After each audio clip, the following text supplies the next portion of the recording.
Les antivaleurs. C'est barbant. Les antivaleurs sous les fourches codines de nos chroniqueurs. Je vous l'annonçais au sommaire des ennuis judiciaires pour l'ancien ministre de la Justice, Mohamed Lamine Fofana. Alphonse Charles Wright demande au parquet général près la cour d'appel de Conakry d'engager des poursuites judiciaires contre lui et 7 autres personnes. C'est pour des faits présumés de corruption, enrichissement illicite et complicité. Entre autres, l'affaire porte Manu sur un contrat de construction et d'équipement du tribunal qui doit abriter le procès du 28 septembre. Oui, l'affaire a éclaté justement hier vendredi quand cette note du nouveau ministre de la Justice, donc ex-parquet procureur général, la lettre qu'il a adressée donc au parquet général qui a pour objet, je cite, injonction aux fins de poursuites judiciaires pour des faits présumés de corruption, concussion, enrichissement illicite et complicité. Donc les faits portent, c'est la qualification qu'il a donnée, en tout cas aux indices qui existent pour l'instant. Et donc, Charles Wright a saisi le parquet général pour l'instruire donc d'ouvrir des enquêtes concernant notamment M. Mamadou Lamine Fofana, l'ancien ministre de la Justice, qui est concerné en tout cas de son point de vue en tant qu'ordonnateur principal des dépenses en qualité de ministre de la Justice alors. Il y a également Mme Aminata Koumbassa qui est la directrice générale de l'entreprise MAF System Sécurité qui va beaucoup revenir d'ailleurs dans la procédure tout à l'heure. Un autre Fransadi Condé, DAF du ministère à l'époque. Donc toute une liste de personnes qui sont concernées. Il y a Lamizana Condé, Mamoudou Sano, Charles Victor Maka, Mamadou Gandouba, qui a été nommé récemment d'ailleurs directeur national adjoint de l'administration pénitentiaire et de la réinsertion, en tout cas selon la lettre. Donc, cette lettre de Charles Wright dit au procureur général donc que les faits concernent, comme vous l'avez dit tantôt, le chantier de construction du bâtiment devant habiter les procès du 28 septembre et il considère qu'il existe des présomptions graves de détournement, de concussion, d'enrichissement illicite et complicité. Maintenant, dans le détail, il y a beaucoup d'éléments qui ressortent. Il y a notamment le contrat de construction donc de ce bâtiment lui-même qui, selon la lettre du ministre de la Justice, a été confié à une société qu'on appelle Lascar Multi-Service International, mais dans le cadre d'un marché de gré à gré. Donc, on suppose que là, il n'y a pas eu d'appel d'offres et que le ministre Mamadou Lamine Sidimé l'a signé lui-même avec le directeur général de cette société et le marché... Fofana plutôt. Fofana. Merci pour la précision, Lincoln. Et que le marché portait donc sur 53 milliards 660 millions 799 900 francs guinéens, tout taxes confondues. En tout cas, si il s'agit d'un marché de gré à gré, il faut dire qu'il viole dès lors, au vu du montant, il viole dès lors le code de passation des marchés publics parce qu'à un certain seuil, il faut faire un appel d'offres immédiatement, c'est ce que le code exige. Et en exécution donc de ce contrat, un premier montant de 26 milliards et quelques a été viré sur le compte de l'entreprise et ensuite ce montant a été considéré comme étant l'avance de démarrage donc des travaux et qu'il reste à payer à date un peu plus de 27 milliards à l'entreprise concernée. D'autres faits contre donc l'autre société dont je parlais tantôt, MAF System Sécurité, il y a eu un premier paiement également selon la lettre qui a été adressée au procureur. Le premier paiement est de 5 milliards et que ce paiement a eu lieu le 6 mai 2020. Il portait sur l'acquisition de fournitures, des équipements pour les gardes pénitentiaires. Ça également, le ministre dit qu'il n'y a aucun fonds de dossier pour l'instant. Le deuxième paiement, toujours au compte de la même société MAF System Sécurité, est d'un montant toujours de 5 milliards, cette fois payé le 7 mai 2020, donc le lendemain même du premier virement, ce qui fait donc, on va dire, automatiquement 10 milliards en 48 heures qui a été payé pour la même tâche de 2 jours successifs, encore une fois, pour fourniture des équipements pour les gardes pénitentiaires. Là également, selon le ministre Charles Wright, il n'y a aucun fonds de dossier.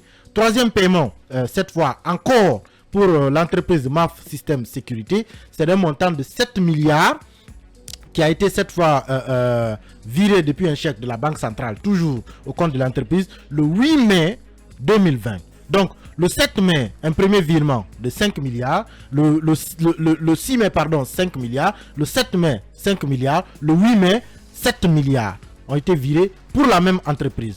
Quatrième paiement, encore une fois, toujours en faveur de l'entreprise MAF Système Sécurité, 19 milliards de francs guinéens, cette fois en date du 8 septembre 2020, et pour les mêmes motifs, acquisition d'équipements balistiques et autres matériels de sécurité, avec cette fois la précision que ce montant a été décaissé sur la base d'un contrat de gré à gré, visé par l'administration et contrôle des grands projets de marché public et non approuvé par le ministre de l'économie et des finances. Et c'est des paiements qui n'ont pas été justifiés, hein, les 3 premiers paiements. En tout cas, selon Charles Wright, le premier paiement de 5 milliards, le 6, il n'y a pas de fonds de dossier. Le 7, 5 milliards, pas de fonds de dossier. Le 8, 7 milliards, toujours pas de fonds de dossier.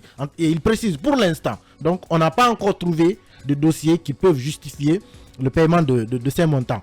Le deuxième paiement, 19 milliards cette fois, on va jusqu'à préciser que même le ministre de l'économie et des finances n'était pas au courant de ce paiement, qui est parti de la Banque centrale. Et donc, c'est partant de ces griefs et, selon lui, sur la base de l'article 37 du Code de procédure pénale, il demande donc au parquet général d'engager des poursuites contre les personnes citées. Et immédiatement, on a vu le communiqué du parquet général qui a réagi, qui a repris les mêmes noms, Mamadou Lamine Sidimé, Aminata Koumbassa, Sidimé toujours Fofana. Mamadou Lamine Fofana. Ce matin, on va demander s'il n'y a pas une Sidimé cachée quelque part. Madame nous écoute. C'est certainement mon ami Alpha Kabine Sidimé. Actu Guinée. Voilà. Donc, Mamadou Lamine Fofana, Aminata Koumbassa, MAF Système Sécurité, Fransadi Kondé, Lamizana Kondé, Mamoudou Sano, Charles Victor Maka, Mamadou Gandouba, cette fois cité donc dans ce communiqué du procureur général qui reprend la même chose, les 53 milliards pour la construction de la maison devant abriter les procès du massacre du 28 septembre, les 5 milliards du 6 mai pour MAF Sécurité, les 5 milliards du 7 mai, les 7 milliards du 8 mai et les 19 milliards du 8 septembre, toujours au compte de la même société qui viole en tout cas visiblement le code des marchés publics. Et c'est au tribunal de Kaloum qu'on demande justement, d'agir, hein? Le parquet général a demandé au tribunal de première instance de Kaloum de se saisir, d'ouvrir des enquêtes et de communiquer là-dessus dans l'intérêt de la justice par rapport à l'évolution évidemment que l'affaire pourrait connaître. Donc, de manière résumée un peu, c'est de cela dont il s'agit, une affaire de plusieurs milliards qui, selon le nouveau ministre de la Justice, n'a pas respecté l'orthodoxie financière à la matière. Alors, est-ce que toute cette magouille pourrait expliquer un peu, magouille présumée pourrait expliquer un peu le retard accusé dans la tenue de ce procès? Peut-être. En tout cas, en attendant de voir le détail, parce que pour quelqu'un comme Mamadou Lamine Fofana, moi personnellement, ça m'étonnerait quand même qu'il autorise des paiements successifs de ce genre sans qu'il y ait un seul dossier ou même que ça ne respecte pas les procédures. Mais puisque les intéressés n'ont pas répondu, ça reste encore très présumé. Donc très présumé parce que ça entre juste dans le circuit judiciaire. On ne sait pas. Est-ce que les intéressés ont des fonds de dossier qu'ils vont soumettre? Mais pour l'instant, oui. Sur cette base, on peut estimer qu'il y a problème. Il y a quand même problème parce que, rappelez-vous, il n'y a pas longtemps, les gardes pénitentiaires sont allés jusqu'à même menacer de gréver. Ils ont interpellé plusieurs fois le procureur général sur le fait qu'ils ne sont pas équipés. Et quand ici, on vous dit que le 6 mai, le 7 mai et le 8 mai, au total, 12 milliards ont été décaissés pour les équiper. On se pose des questions. Ça date de 2020. 12 milliards ont été décaissés successivement 6, 7, 8 mai pour qu'on puisse équiper les gardes pénitentiaires. En 2021, les mêmes gardes pénitentiaires menacent d'aller en grève parce qu'ils n'ont pas d'équipement. Et qu'on vous dise encore que le 8 septembre, 19 milliards ont été encore décaissés dans le même cadre, le 8 septembre 2020, c'est quand même aussi assez récent. Jusqu'à présent, quand vous prenez 12 milliards, 19 milliards, ça vous fait quand même aux alentours de 35 milliards à peu près. Et que ces gardes pénitentiaires, qui ne sont pas quand même nombreux, hein, qu'on peut équiper même avec, à mon avis, 10 milliards, on peut suffisamment équiper. Mais jusqu'aux alentours de 35 milliards, on n'a pas pu les équiper. Le stade, je dis, le tribunal qui doit abriter le procès, lui aussi, jusqu'à présent, il n'est pas fini. Depuis longtemps, on annonce, depuis même à l'arrivée de la nouvelle ministre, la première ministre de la Justice de la Transition, elle avait annoncé le procès dans 3 mois. Ça n'a pas pu se tenir. Donc le chantier de ce côté aussi, on peut se questionner pourquoi il a traîné aussi longtemps, alors que, en tout cas, un montant de ce genre avait été déjà décaissé. Oui, on peut bien s'interroger. Peut-être que ça pourrait expliquer le retard accusé dans l'organisation de ce procès, mais surtout, c'est surtout une question aussi d'honneur. Éclaircir ce dossier, c'est une question d'honneur, parce que dans cette affaire d'organisation du procès des massacres du 28 septembre, il n'y a pas que la Guinée. Il y a des bailleurs de fonds, il y a des partenaires étrangers qui ont décidé d'accompagner le processus, même en le finançant. Donc, il faut déjà faire savoir que ce dossier, ce n'est qu'une spéculation. Donc, la justice devra, en tout cas, je souhaite qu'elle prouve que c'est une spéculation, parce que ça risque de décourager ceux qui veulent accompagner la Guinée dans l'organisation de ce procès. On marque donc une pause pour nos obligations commerciales et les infos. Derrière, nous revenons pour toujours continuer de parler de ce dossier avant notre plateau spécial éducation. On continue sur donc ces annonces judiciaires qui visent l'ancien ministre de la Justice, Mohamed Lamine Fofana. On a écouté Emmanuel Minimono. Oui, Alice, permettez-moi de signaler juste en tout cas cette information qui vient de nous parvenir. C'est notre confrère Ibrahim Diallo, patron du groupe Afrique Info Média, qui dit complètement que le parquet général de Conakry a relevé appel le dossier Abdoulaye Sow. C'est une information traitée par nos confrères de Guinée News. Merci de ce côté. Alors, une autre précision, toujours par rapport à ce que nous avons dit. Doyen Dia nous écrit qu'en France, même si l'offense au président est supprimée, mais celui qui se rend coupable d'un tel acte qui est condamné paye 45 000 euros. 45 000 euros, voilà des précisions à apporter. Alors, supprimer donc le magistrat m'a demandé pour ne rien et jamais la prison. Je mets l'accent sur la prison. Oui. Même si on vous condamne, c'est généralement... Il n'y a plus de prison, mais il y a des sanctions pécuniaires qui sont appliquées du côté de la France. C'est cela. Donc, merci. Alors, par rapport à ce dossier, Arissatou, j'ai aimé le message de cet auditeur Bouloukada Tourama par rapport à ceux qui ont trahi aussi Alpha. Parce qu'on ne peut pas, on peut pas parler. On peut pas parler de ce dossier sans parler du régime Alpha. Monsieur Alpha Condé avait cette la bonne volonté, mais très malheureusement, les gens étaient prêts à continuer à faire d'Alpha Condé président, même dans la tombe. C'est à cause des choses comme ça. Beaucoup de dossiers de détournement ont été déterrés après ce régime. Arissatou, quand un ministre de la Justice est cité dans un tel dossier, où ira le pays? On est avec la justice. Rappelez-vous que le ministre Mori Doumbouya aussi traînerait des casseroles aujourd'hui en tant que ministre de la Justice. On parle de Mohamed Lamine Fofana, qui a été un proche de l'ancien président, qui était d'abord ministre des Mines, qui a été ministre de la Justice par intérim, avant d'être confirmé ministre de la Justice, garde des Sceaux. S'il était dans une affaire de 50 milliards de francs guinéens par rapport au palais de la justice ou en tout cas à un édifice ou par rapport au traitement d'autres agents liés à la justice, mais est-ce que ce pays pourrait se relever? Les gardes pénitentiaires dont Emmanuel parle, vous savez à combien ils sont payés? Ils n'ont qu'1 million de francs ou en tout cas sont payés à moins de 2 millions de francs guinéens. Ils sont dans les différentes maisons d'arrêt. Et ce qui fait que souvent, les gens vont en grève.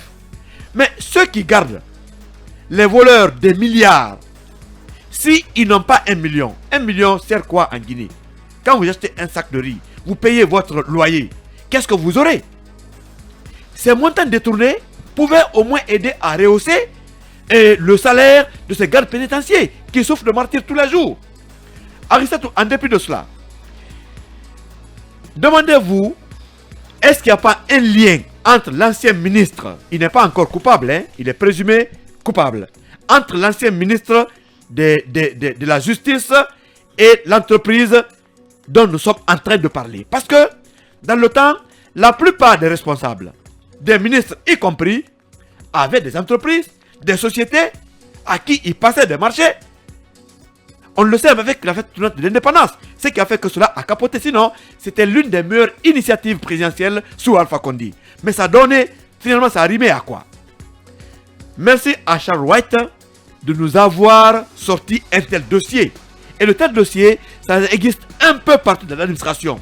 Où, en tout cas, pour réaliser telle ou telle infrastructure, l'argent a été décossé, mais le projet n'a pas été réalisé. C'est pourquoi j'ai dit que Alpha avait la bonne volonté à l'époque. Mais très malheureusement, l'homme avait quand même garanti l'impunité au haut sommet de l'État. Et tout cela lui retombe dessus. Arissatou, pour terminer, j'insiste et persiste. Quand c'est un ministre de la Justice qui est cité dans une telle affaire, comment vous voulez que le pays avance? Et c'est à ça que la Guinée s'est résumée pendant ces dernières années. Mais une dernière question. Mohamed Lamine Fofana, ministre de la Justice, est-ce que c'est le même qui était le porte-parole des rebelles en 2000? Les Guinéens se posent la question pendant 11 ans, la réponse on n'a pas trouvé. Si c'est le cas, c'est pas étonnant ce qui s'est passé. Et c'est bien fait pour le régime précédent. Malheureusement pour les Guinéens, voici l'image de nos dirigeants. Il y a plusieurs dossiers à ce niveau qui ne sont pas encore sortis. Mais voilà ce qui a caractérisé la gouvernance pendant les 11 dernières années en Guinée. Sur le procès Pendessa, Charles Wright semble déterminé à aller vers la tenue de ce procès. Évidemment, après les instructions du chef de l'État en Conseil des ministres, lui aussi, il veut accélérer, mais il dit qu'il faut d'abord fouiller sur ce qui s'est passé. On a vu ce retard constaté dans la réalisation de ce bâtiment devant abriter le procès. On a vu qu'il y a eu beaucoup de choses qui ont traîné. Donc moi, la question que je me pose, si ce dossier réellement c'est vrai, c'est qu'on reproche à ces anciens ministres, est-ce que c'est pas à cause de ça que, malgré des multiples dénonciations concernant la corruption dans ce pays, même le chef de l'État d'alors, Alpha Condé, a dit qu'il y avait la corruption au sein de l'administration publique, mais jamais de poursuites presque, sinon que deux ou trois. Il faut bien une volonté politique. Donc cela veut dire que celui-là même, peut-être le poursuivant lui-même avait évidemment, c'est ce que je veux dire. C'est le département qui est chargé d'actionner la justice pour voir clair. Si ce département est impliqué, cela veut dire que ça cause problème. Et peut-être aussi c'est une réponse à tout ce qu'on a connu concernant le retard accusé. Et ce procès, vous y croyez avant la fin de la transition? C'est possible? C'est possible s'il y a la bonne volonté, c'est possible, mais soyons prudents parce qu'on est en Guinée et tout nous surprend généralement de façon désagréable. C'est donc un dossier à suivre. L'ancien garde des Sceaux, Mohamed Lamine Fofana, visé par une poursuite judiciaire, des années judiciaires également pour 7 autres personnes. Mirador se poursuit avec nos invités.